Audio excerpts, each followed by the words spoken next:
அனைவருக்கும் வணக்கம். This video sponsored by பைமோட் இ-ஷாப்பிங் மொபைல் ஆப்.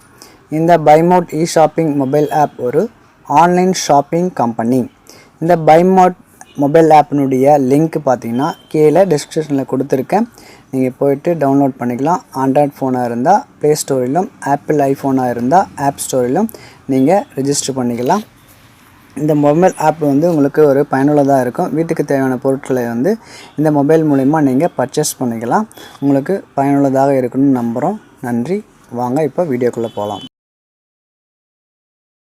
அரசை அன்றைக்கே கொள்ளுவான், தெய்வம் நின்று தான் கொல்லும், உட்காந்துலாம் கொள்ளாது. அப்படி தானே, பத்துன்னு கொள்ள முடியாது. அதாவது அன்னைக்கு குற்றம் செய்கிறவங்களை பயமுறுத்துறதுக்காக அரசாங்கம் இருந்த காலகட்டத்தில் சொல்லிக்கிறானுங்க. ராஜா என்ன தீர்ப்பு என்ன பண்ணுறாரு, கூப்பிட்டு உடனே வாங்கிடுவார். அப்படித்தானே, அவன் தான் திருட்டானவொடனே கொன்று வார்த்தை தான் பிரச்சனை, வார்த்தையில் தான் பிரச்சனைன்றானுங்க. அதுக்கு எழுதுறவனு தான் வார்த்தையெல்லாம் சொல்கிறவன் என்ன அப்படியே சொல்லுவான். கொனருக்குன்னா சொல்ல மாட்டான், பிடிச்சின்னு சொல்லுவானா இல்லையா. அங்கே டைலாக் இல்லை, அது பிரிண்ட் மீடியா இருந்த காலத்தில் அதெல்லாம் இப்போ வீடியோ மீடியா வந்துச்சா இல்லையா. அப்படிதானே, மானே தேனே கட்டிப்பிடி, ஒரு ஜீவனும் இல்லாமல் பாடுறவனா இருப்பாங்க. சொல்லும் போதே மானே தேனே கட்டிப்பிடி, வித்தியாசம் இருக்குதா இல்லையா. மெல்ல நடமே, அதுக்கும் ஒரு பொம்பளை போகும்போது பார்த்து மெல்ல நடமே நீ என்ன பதறது மனம், வித்தியாசம் இருக்குதா இல்லையா. பிரிண்டிங் மீடியாவிலேயே பேசிக்கிறானுங்க, பிரிண்டிங் மீடியாவிலேயே பேசுகிறேன். கேள்வி என்ன, அரசு என்ன பண்ணுவாரு, ஏன் கூப்பிட்டு விசாரிச்சு என்ன பண்ணுறாரு, பெல் ஒன்று வச்சுன்னு காத்துருக்குறாங்க.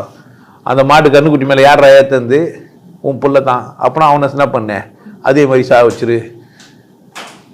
நான் வேதனைப்பட்ட ஒரு விஷயம் இது. நீதிமன்றத்துக்கு நான் போக வேண்டிய சூழ்நிலை எனக்கு இருந்தது. நீதிமன்றங்களுக்கெல்லாம் நான் போய் வந்துடுறேன். நிறைய பிரச்சனைகளை நான் சந்திச்சுவேன். அங்கே இது வச்சுருக்கோம் நீதி அப்படின்னு சொன்னா. அதே மாதிரி புறாவை சாவிச்சிட்டாங்க, தொடையாத்து, அதே மாதிரி சிவி சக்கரவர்த்தி குத்தாரு. இதெல்லாம் நீதியா? இதெல்லாம் அவ்வளோ பெரிய மாடு அறுத்துனாக்கா 4 பேர் கொடுக்கணும் பொழுது குடும்பத்தில். இதெல்லாம் நீதியா? ஏமாத்துறது இதெல்லாம். குழந்தை தெரியாமல் ஏற்றுன்னு போய் ஏற்றிச்சின்னா அது உடனே குழந்தை ஏற்று போய் அதே மாதிரி ஏற்றுன்னு மாட்டு வச்சுன்னு ஏற்றுவாங்களா? மாடு கூட அந்த காலத்தில் அறிவாதுக்குதுன்றானுங்க.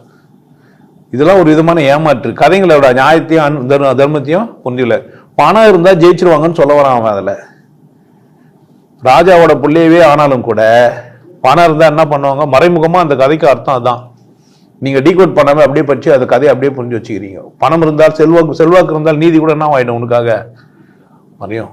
மாடுக்கு நியாயம் எப்படி இருக்கான், வேற மாதிரி தான். மனுஷனுக்கு ராஜாவாக இருந்தாலும் மனுஷனுக்கு விட பணத்துக்கு தான் இங்கே என்ன இருக்குது, அந்த காலத்துலேயே புரிஞ்சு வச்சுக்கிறாங்க. அவங்க நீதி சொன்னவங்க வேற ஒன்று சொன்னாங்க, இவன் என்ன ஒன்று புரிஞ்சு வச்சுக்கிறான். இருக்கட்டும், அரசர் என்ன பண்ணுவாரு, தெய்வம்னா நின்று நிதானிச்சு விசாரிச்சு தீர்ப்பு வழங்கும். ஏன் இவன் இந்த பக்கம் இந்த பண்ணா, இது ஏன் இந்த தப்பு நடந்தது, இவன் தப்பு நடந்ததுக்கான காரணம் என்ன. ஒரு காலம் அவனுக்கு இப்படி வாய்ப்பு இல்லைன்னா என்ன பண்ணிருக்க மாட்டான், திருடி இருக்க மாட்டான். பசினால் தானே அவன் திருடினா. இந்த பசி இல்லாமல் அவனை வச்சுக்கிட்டு எப்படி இப்படிலாம் யோசிச்சாக்கா என்ன ஆவான். அப்போ என்ன பண்ணுவான், நின்று நிதானிச்சே தீர்ப்பு வழங்கும். அப்போ நின்று நிதானிச்சு தீர்ப்பு வழங்குறது எது, தெய்வீகமானவர்கள். ஆனா ராஜா வைட்டா அவசர கோலம் தான். அதைத்தான் அவங்க சொல்றாங்க. ராஜா அவசரப்படுவாரு, தெய்வீகமானவன் என்ன பண்ண மாட்டான், அவசரப்பட மாட்டான்.